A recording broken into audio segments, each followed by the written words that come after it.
자, 이 밤에는 남은 자들의 믿음, 출애굽 시대의 남은 자들을 보도록 하겠습니다. 자, 출애굽 시대는 430년의 기간을 출애굽 시대라고 부릅니다. 꽤 긴 시간입니다. 이 430년 동안에 하나님께서 여러 남은 자들을 남겨주셔서 영맥을 이어가게 하셨는데요. 많은 사람들 우리가 다 살펴볼 수는 없고 이제 대표적으로 몇 사람만 우리가 살펴보도록 하겠습니다. 자, 그 중에 오늘 밤에는 이름도 빛도 없는 이들인데요, 바로 산파들의 남은 자에 대한 믿음입니다. 자, 그 산파들 중에 하나님은 특별히 이 두 산파 이름을 드러내십니다. 자, 그게 이제 15절 말씀 있는데요. 자, 누구죠? 봉독하지 않아도 누구죠? 시브라와 부아입니다. 그리고 여러분들이 되시기를 축복합니다. 시브라와 부아. 사실 이들은 산파들입니다.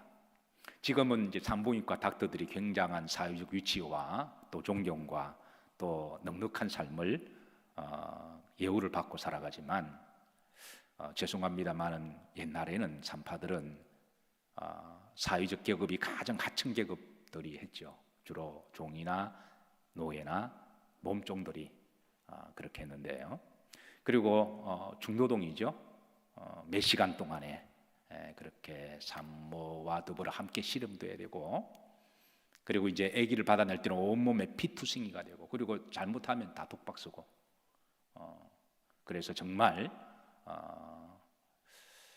전대받고 무시받고, 그리고 대가도 받지 못하고, 중노동 중에 그 누구도 이름도 기억해 주지도 않고, 뭐 종이고, 옛날에 종들 노예는 이름이 없어서 뭐 개똥이 뭐 이렇게도 부르고 막 그랬잖아요. 그런 시대에 정말 이름도 빛도 없이, 그런데 놀라운 것은 하나님은 이들을 기억하십니다. 세상 사람들은 이름도 빛도 없이 기억도 하지 않지만, 고린도전서 1장 27절부터 29절 말씀을 제가 좋아하는 말씀입니다. 하나님께서는 세상이 미련한 것들을 택하여 지혜 있는 자를 부끄럽게 하시고, 하나님은 또 뭐를 택하사? 약한 것들을 택하사 강한 것들을 부끄럽게 하시고, 하나님은 천하고 멸시받고 없는 것들을 택하셔서 쓰시는 하나님이시라는 거죠. 이는 하나님 앞에 아무 육체라도 뭐하지 못하게 하라 하심이라, 자랑하지 못하게 하시기 위해서 하나님은 때로는 이런 사람들을 택하여 쓰시는데요, 산파들이 그렇습니다. 세상 사람들은 알아주지도 않고 기억도 하지 않지만 하나님은 이들을 기억하셔서 오늘 성경에 이 두 사람 이름을 기록한다고 하는 것은 하나님이 기억하신다고 하는 것을 드러내시는 거죠. 사랑하는 성도 여러분, 세상 사람들이 알아주지 않아도 하나님이 이렇게 보시고 기억하시고 계심을 믿으시기를 주의 이름으로 축복합니다. 자, 그 당시 이 산파들을 하나님이 기억하셔서 이제 이름을 기록하게 하시는데요. 자, 15절 시브라 부아 이름 대신에 여러분 이름과 여러분이 사랑하는 사람 이름을 넣어서 그렇게 하시면 됩니다. 기본적으로 여러분 이름은 들어가죠. 마땅히 두 번째 이름을 넣을 사람 없으면 제 이름을 넣어주셔도 괜찮습니다. 그러니까 여러분의 사랑하는 사람을 넣으셔도 됩니다. 합독합니다. 애굽 왕이 히브리 산파 김한세라 하는 사람과 김미옥이라 하는 사람에게 말하여, 제가 산파가 되었습니다. 어쨌든 자, 하나님은 이런 산파들을 남겨두셔서 하나님이 유일한 그 미션을 이어가게 하신다는 거예요. 중요한 것은 하나님은 이런 이들을 남겨두셔서 이제 하나님 일을 하시는데요.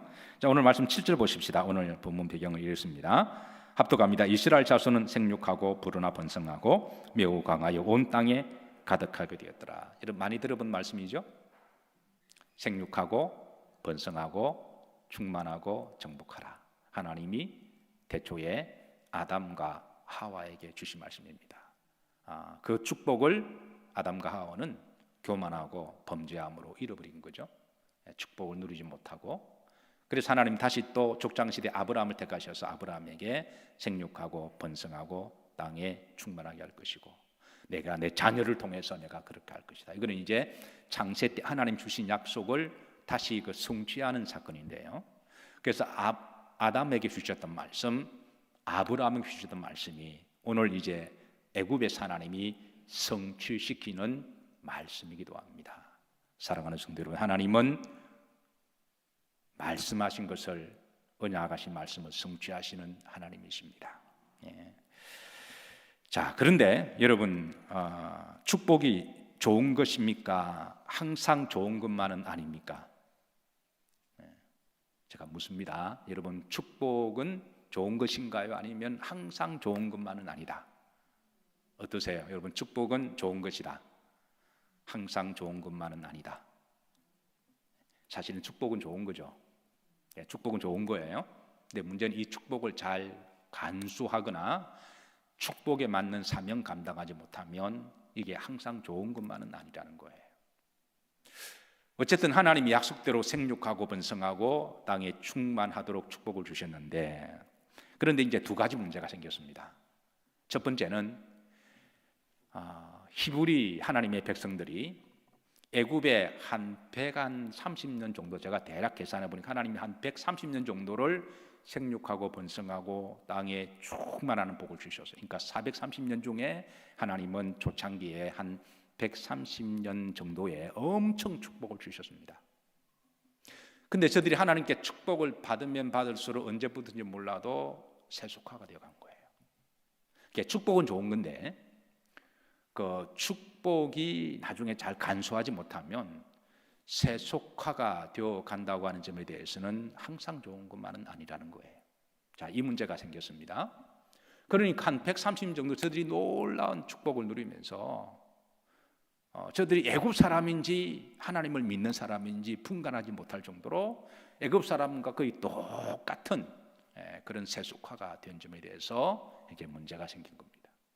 두 번째는 이스라엘 백성들의 번영과 축복에 대하여 애굽 사람들이 시기하고 질투하는 사람들이 늘어나게 생겼습니다. 여러분, 성도들이 축복을 받으면 여러분 정말 겸손하시고 조심해야 될 게, 모든 사람들이 다 기뻐하거나 축복하지 않습니다. 누군가 질투하고 누군가가 미워하는 사람들이 생깁니다. 그래서 축복을 받을수록 겸손해야 됩니다. 자, 8절 보십시다. 합독합니다. 요셉을 알지 못하는 새 왕이 일어나 애굽을 다스리더니, 자, 요셉이 이제 죽었습니다. 그리고 세월이 얼마 동안 흘른지는 모르지만 새 왕이 일어난, 이거는 단순하게 왕이 바뀐 게 아니고 왕조가 바뀌었다는 겁니다. 그러니까 요셉이 애굽에 갈 때에 애굽을 통치하던 왕조는 힉소스 왕조라고 하는, 그러니까 우리나라 이제 고려 시대는 김씨 왕조였잖아요. 조선 시대는 누굽니까?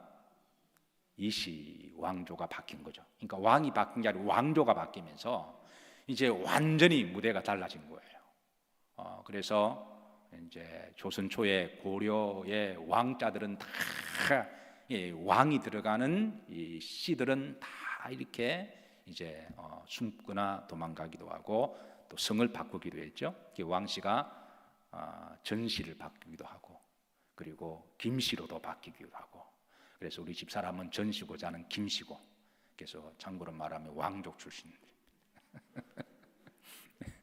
어쨌든 왕조가 바뀐 거예요. 그러니까 이거는 왕이 바뀐 게 아니라, 그러니까 무대가, 스테이지가 완전히 이제 바뀐 겁니다. 자, 요셉이 통치할 때 애굽의 왕조는 제가 어떤 족속이라 그랬나요? 자, 이거는 좀 따라할 필요가 있습니다. 힉소스. 여러분 소스 좋아하시나요? 뭐 이렇게 뭐 소스 있죠? 케찹도 있고, 그 앞에 힉자만 붙이면 돼요. 힉소스인데요.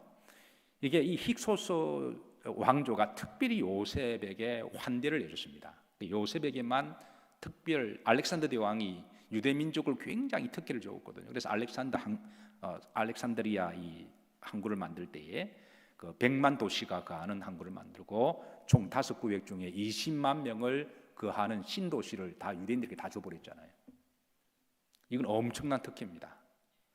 마치 지금 이 강남 지역의 5지역을 개발할 때에 한 지역을 우리 그리스도인들에게 다 주는 거와 똑같은 거예요. 이거 엄청난 일인데요. 힉소스 왕조가 히브리 민족에 대해서 굉장히 우회적이었고 특혜를 줬습니다. 왜 그럴까요? 그 이제 첫 번째는 힉소스 왕조의 역사를 거슬러 올라가게 되면 이 왕조가 셈족의 후예들입니다. 여러분 셈족 아시죠? 노아의 세 아들 중에 셈, 함, 야벳이 흩어지면서 각 이제 족속을 뿌리가 나가잖아요. 근데 참고로 퀴즈 하나 나갑니다. 알아맞추면 좋은 일이 있을 겁니다. 이 셈, 함, 야벳 중에 장자가 누굴까요?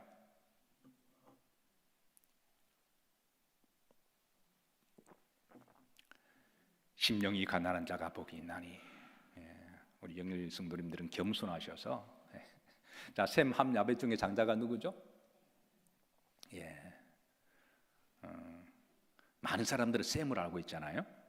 왜냐하면 이제 처음에 셈이 나오니까. 그런데 야벳이 장자입니다. 셈은 차자고 함은 세 번째거든요.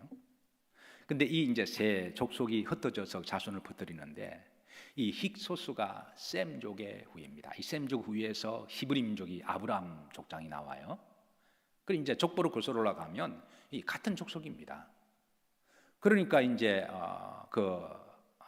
아브라함의 후손들 야곱의 70명의 그 이제 족속들이 애굽으로 올 때는 환대를 하면서 고센 지역을 이렇게 특혜를 주는 거죠.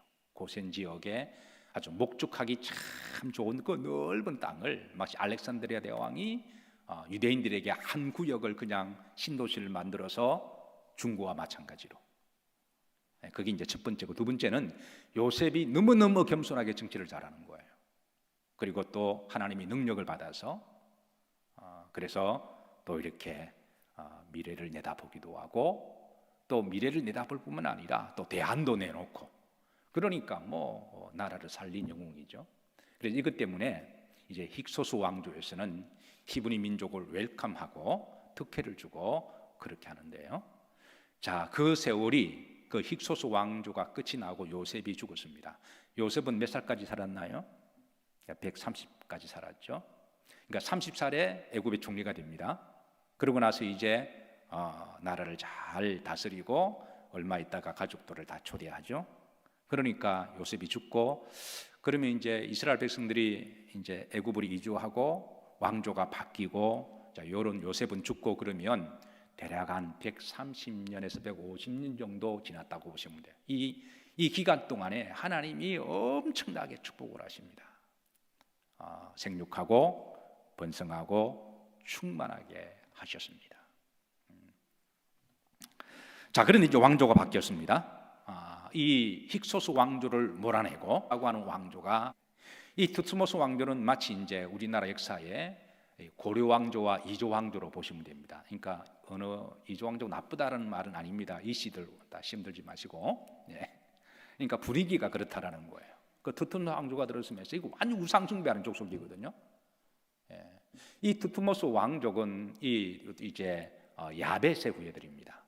그러니까 뭐 같은 그것도 아니고, 그래서 또 우상 숭배하니까 영적으로 이제 히브리 민족이 믿는 하나님과 이 대척점에 서게 된 거죠. 그래서 괜히 영적으로 미워하고, 그리고 또 히브리 민족이 막 번성하고 그러니까. 자, 9절입니다. 이런 배경 속에서 합독합니다. 그가 백성에게 이르되 이 백성 이스라엘 자손은 우리보다 많고 강하도다. 그러니까 히브리 민족의 번영에 대해서 저들은 시기하고 질투하기 시작한 거죠. 자, 10절입니다. 자, 우리가 그들에 대하여 뭐 얻게 하자? 지혜롭게 하자. 자, 저들이 이제 지혜롭게 하자. 여러분, 세상 사람들은 지혜롭습니다. 그래서 우리 믿는 사람들도 지혜로워야 됩니다. 자, 저들이 지혜롭게 하자. 머리를 짜네요. 그래서 지혜롭게 한 이제 그 결과가 이렇습니다. 자, 두렵건대 그들이 더 많게 되면 전쟁이 일어날 때 우리와 대적과 합하여 우리와 싸우고 이 땅에 나갈까 하노라. 그러니까 그 애굽은 이 전쟁의 나라였거든요. 그 넓은 영토를 다 이렇게 확장한 다 전쟁을 통해서 땅 따먹기 해서 뭐 옛날에는 다 그렇게 했으니까. 그래서 전쟁이 없는 그런 왕조가 없었습니다. 그러니까 늘 전쟁을 하는데 문제 전쟁의 날 뒤에서 이 히브리 민족이 적들과 내통을 해서 뒤에서 공격하게 되면 이거는 뭐 정말 엄청난 재앙이 올 거라고 생각하고, 자, 그래서 우리가 지혜롭게 하자. 그래서 어떻게 하면 저들을 이렇게 할까? 그 정책이 나왔습니다.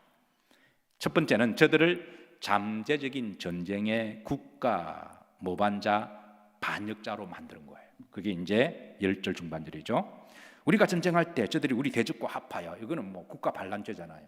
그러니까 국가를 대적하는, 국가를 반란하는, 항상 시대마다 어느 한 그룹을 이렇게 핍박할 때는 항상 명분을 만들어내죠. 국가 반역자다, 국가를 대적하는 자들이다.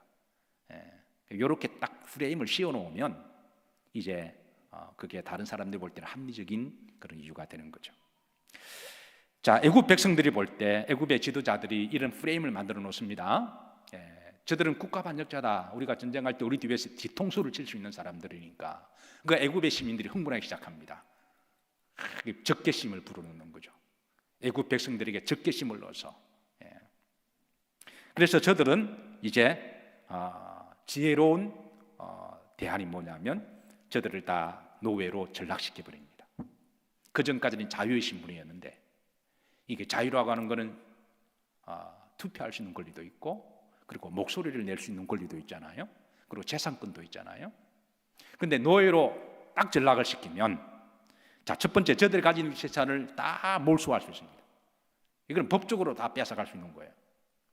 하나님이 히브리 민족을 축복하셔서 고센 땅에 엄청난 복을 주셨습니다. 그런데 노예로 딱 전락해 놓으면 노예는 재산이 없잖아요. 땅이고 재산이고 모아둔 것을 다 빼앗아갈 수 있는 법적인 법령이 이렇게 공포가 되는 거죠. 그러니까 저들이 짜낸 지혜는 바로 첫 번째 이겁니다. 자, 두 번째는 저들을 종처럼 노예처럼 부릴 수가 있는 거죠. 그러니까 여러분, 노동을 노예가 다 하고, 그러니까 저들은 뭐 또 노예가 노예를 낳고, 그러니까 돈 벌어오는 기계인 거죠. 그러니까 얼마나 지혜로워요. 세상적으로 볼 때는 여러분, 마귀는 참 지혜롭습니다. 그리고 세상 사람들은 참 악한 쪽에 지혜로울 수도 있다라는 거예요. 지혜롭게 하자. 그래서 저들은 이제 히브리 민족을 그렇게 딱 프레임을 씌워버렸습니다. 자, 애굽의 새로운 왕조가 드러나면서 히브리 민족의 그 화려하고 번영하던 무대에서 고통과 그리고 한순간에 노예가 되면서 한순간에 모든 것을 다 빼앗아버리게 됩니다. 여러분, 우리가 인생을 살아가다 보면 한순간에 판이 완전히 뒤집어질 때가 있습니다. 그러지 않기를 바라지만 우리는 그것을 위해서 준비하고 기도하고 살아가야 돼요. 어제까지 건강히 내 우연을 치러 병원 갔더니 얼마 남지 않는다는 거야. 한순간에 판이 확 뒤집어지는 거예요. 그렇게 믿었던 사람이 부도를 내어서 한순간에 개인의 IMF가 와서 판이 확 뒤집어지기도 하고, 그게 우리 인생이라는 거죠. 그래서 하나님이 지켜주셔야 됩니다. 그러니까 130, 150년 정도 노리던 그 번영의 시대는 이제는 한순간에 판이 갑자기 바뀌어서 이제는 고난의 행군이 시작된 거예요. 또 이건 역으로도 마찬가지입니다. 힘들고 어려울 때도 있지만 하나님이 또 판을 확 바꿔주셔서 하나님이 또 나중에는 정금같이 또 축복을 하시기도 하세요. 하여튼 인생은 참 묘한 게 그런 일이 있다라는 거죠. 11절입니다. 합독합니다. 감독들을 그들 위에 세우고 그들에게 무거운 짐을 지어 괴롭게 하여 그들에게 바로를 위하여 국고성 비돔과 람셋을 건축하게 하니라. 자, 애굽의 입장에서 볼 때는 이거보다 더 지혜로운 정책이 없습니다. 저들의 모든 재산을 다 빼앗고, 그리고 자유도 말할 수 있는 권리도 입을 다 봉해버렸으니까. 그리고 수백만 명의 사람을 노예로 확보를 했으니까. 그래서 저들은 그 노예를 노동을 위해서 건축한 것이 국고성 비돔과 람셋입니다. 여기에 국고성은 큰 창고를 이야기해요. 이 창고는 그냥 한 비즈니스 하시는 분이 물류 창고를 만드는 정도가 아니라 이거는 국가의 모든 어떤 곡식이나 전쟁 물자를 비축할 수 있는 엄청난 대대적인 그런 창고를 이야기를 하죠.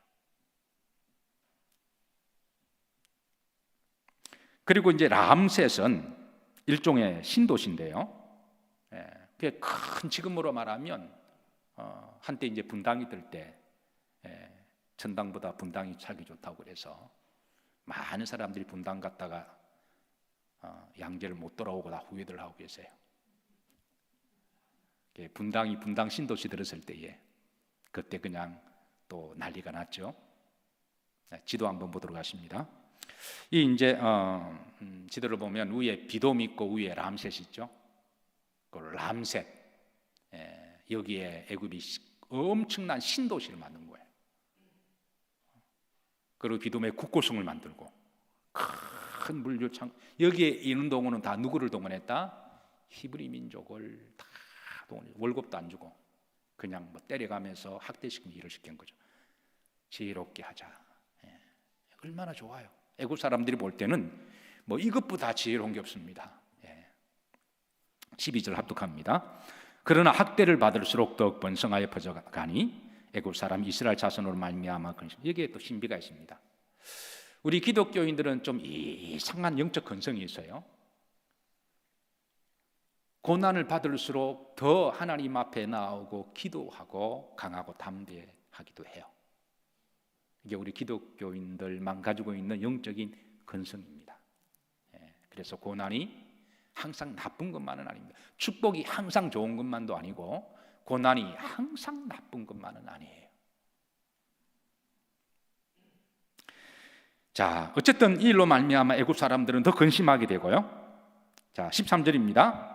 이스라엘 자손의 일을 엄하게 시켜 14절을 흐름질러 보면 모두 엄하였더라. 똑같은 말인데 히브리 말로는 앞에 나오는 엄하다 아바드라는 말이고 뒤에 엄하다는 페레크라는 말이 어원이 다 달라요. 앞에 엄하다는 말은 노동을 이야기하고 뒤에 엄하다는 폭력을 이야기합니다.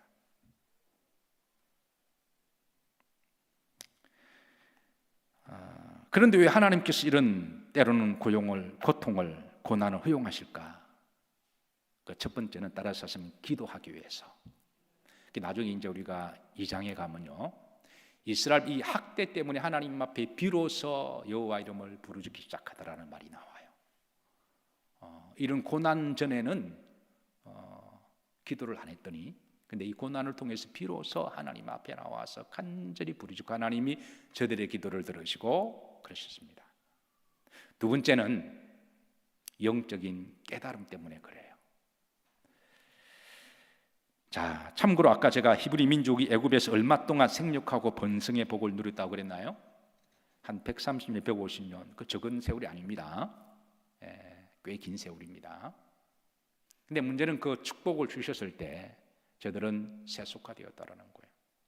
이스라엘 백성들은 애굽에서 아무리 번영과 생육과 번성 축복을 누려도 때가 되면 가나안 땅 가야 됩니다. 아멘이십니까? 근데 애굽이 너무 살기 좋은 거예요. 그러니까 가나안 땅을 까마득하게 잊어버린 거예요. 우리가 이 땅에 잘 사는 건 좋습니다. 근데 너무 잘 사고 편하다 보니까 천국에 대한 소망이 사라져버린 거예요. 주님이, 내가 힘들고 어릴 때는 주님 어서 오시 하던 사람들이 이제는 주님이 좀 안 왔으면 좋겠다, 그런 생각이 드는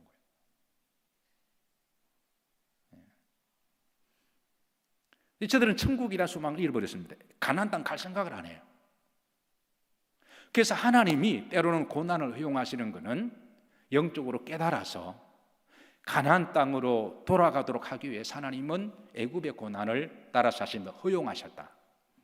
하나님이 괴롭게 하려고 막 이렇게 고난을 주신 것은 아니지만 하나님이 그 고난을 허용하기는 하세요.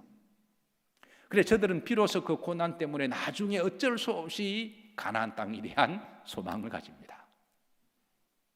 사랑하는 성도 여러분, 우리가 이 땅에서 번영하고 생육한 건 좋은 일이지만 늘 가슴 속에 천국에 대한 소망을 가지고 살아가시기를 주의 이름으로 축복합니다. 자, 15절입니다. 자, 이제 두 여인이 등장합니다. 합독합니다. 애굽 왕이 히브리 산파 십부라 하는 사람과 부하라 하는 사람에게 말하여 이르되 너희는 해산을 도울 때에 봐서 아들이면 죽이라는 거죠. 딸이면 살려두라. 예. 만약에 이 명령을 어기면 어떻게 될까요? 누가 죽어요? 산파들이 죽습니다.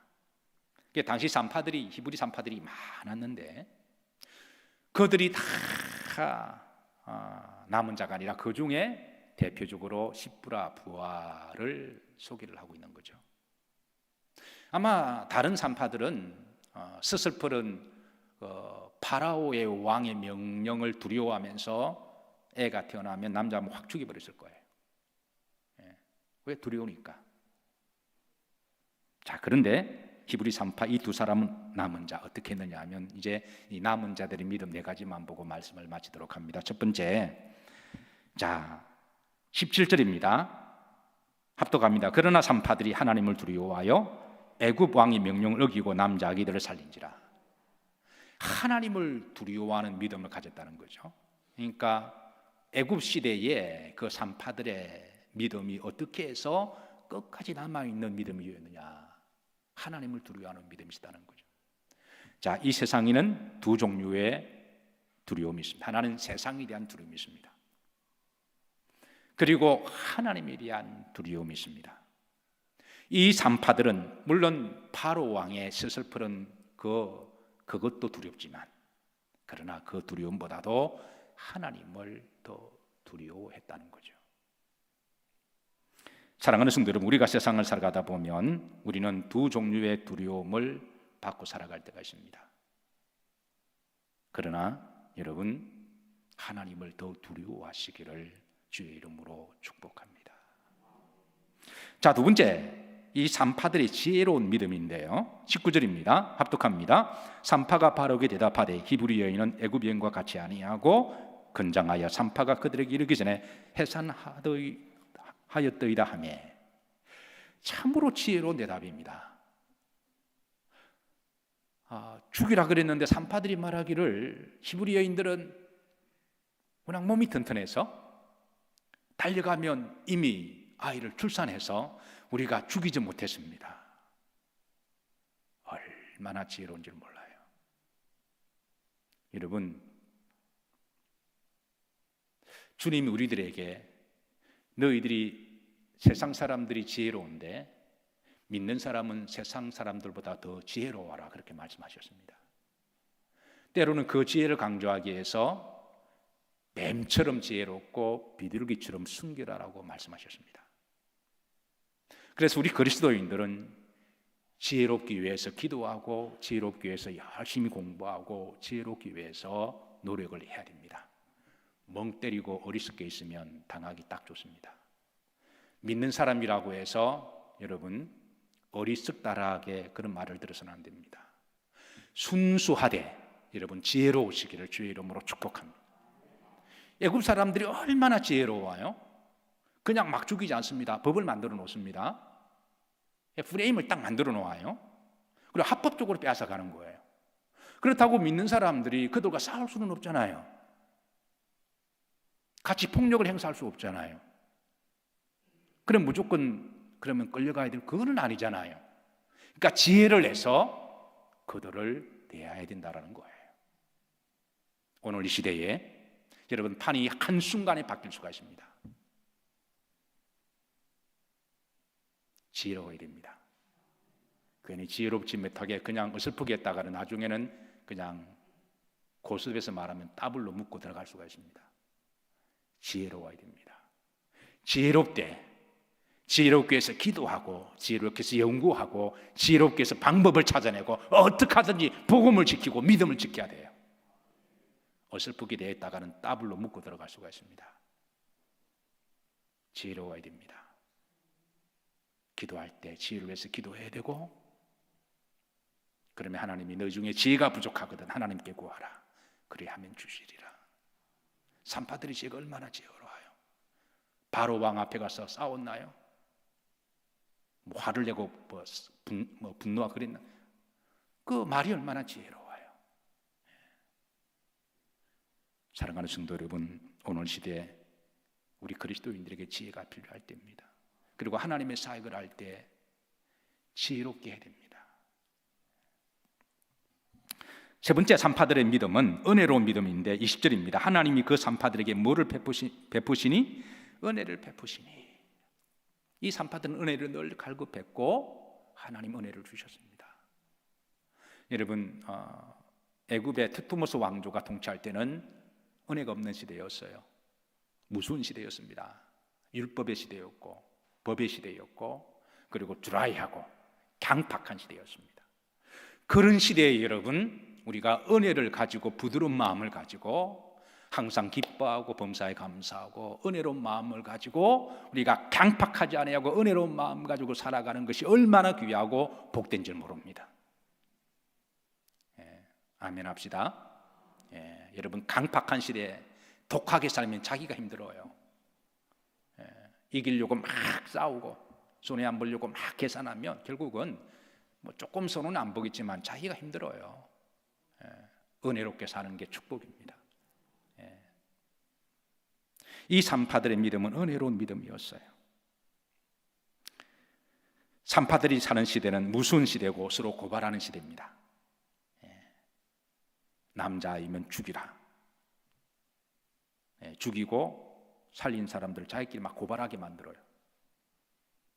동족끼리 고발하게 만들고 싸우게 만들고 분쟁하게 만들고 그런 프레임을 딱 만들어 놓는 거죠. 어느 교회에서 일어난 이야기입니다. 어느 교회 목사님이 강단에서 이제 계시는데 마스크를 끼지 않고 계셨다는 거죠.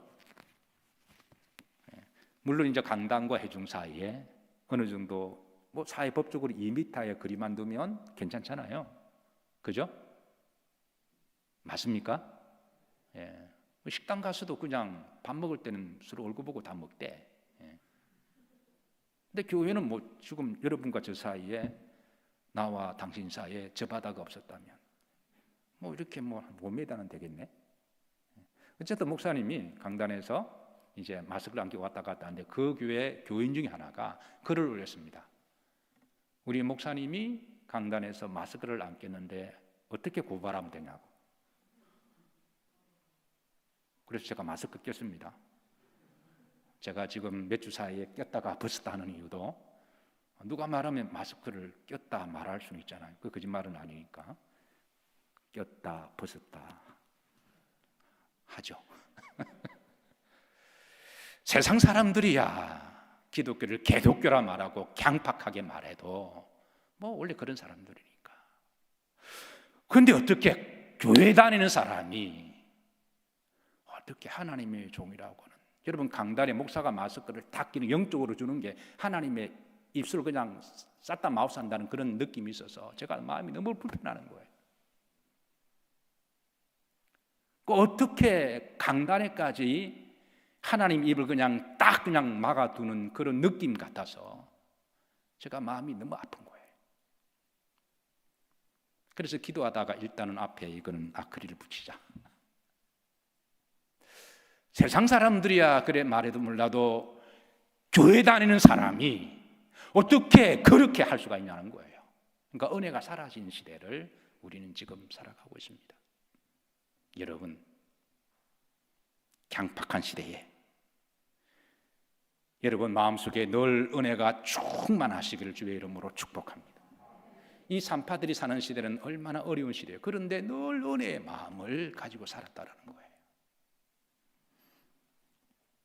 마지막 하나님을 경외하는 믿음인데 21절입니다. 합독합니다. 그 산파들은 하나님을 뭐 하였으므로? 경외하였으므로. 그 히브리인들의 그 신앙적 관용 어구 중에 하나님을 경외한다라는 말은 곧 하나님께 예배와 기도를 열심히 드린다는 말입니다. 그러니까 이들은 늘 힘들지만 하나님 앞에 예배의 삶을 살았다는 거죠. 여러분 산파들이 얼마나 힘들어요. 얼마나 인정도 못 받고 이름도 빚도 없이 수고하고 육체적 노동과도 벌어서 그리고 거의 노예들인데, 그런데 저들은 하나님 앞에 예배와 기도의 시간에 하나님 앞에 열심으로 예배를 드렸습니다. 그 믿음이 하나님이 그들 이름을 기억하게 만드셨고, 그리고 그 시대에, 힘든 시대에 하나님이 하나님 알아주면 되죠. 아멘이십니까? 아니 사람들이 알아준들 뭐 그 사람 다 죽을 텐데, 그 사람이 나와 끝까지 갈 사람들 아니잖아요. 그 사람은 다 달면 삼키고 쓰면 뱉은 사람들입니다. 그러니까 우리는 하나님이 알아주면 됩니다. 그렇다고 사람 무시하라는 말은 절대 아니고요. 우리의 본질이 그렇다라는 거예요. 이 두 사람이 누구라고요? 여러분과 여러분의 또 누구 신앙이 동지가 되기를 축복합니다. 저는 저와 더불어 끝까지 남아있는 동지들이 여러분들이 되기를 주의 이름으로 축복합니다. 하나님을 경외해 끝까지 남아있는 자, 끝까지 남아있는 믿음이 중요한 거죠. 후렴절에 하나님이 그들의 집안을 뭐하게 하신지라, 흥왕하게 하신지라. 살기 힘든 시대에도 하나님이 흥왕하게 하셨습니다. 그건 사명 감당하게 하시려고. 말씀을 정리합니다. 시대마다 하나님이 남아있는 자들을 남겨두십니다. 저는 그분들이 오늘 이 시대에 여러분과 저가 되기를 기도하고 축복하고, 또 그런 성도들이 이 땅에 많이 있으시기를 기도하고 소망합니다.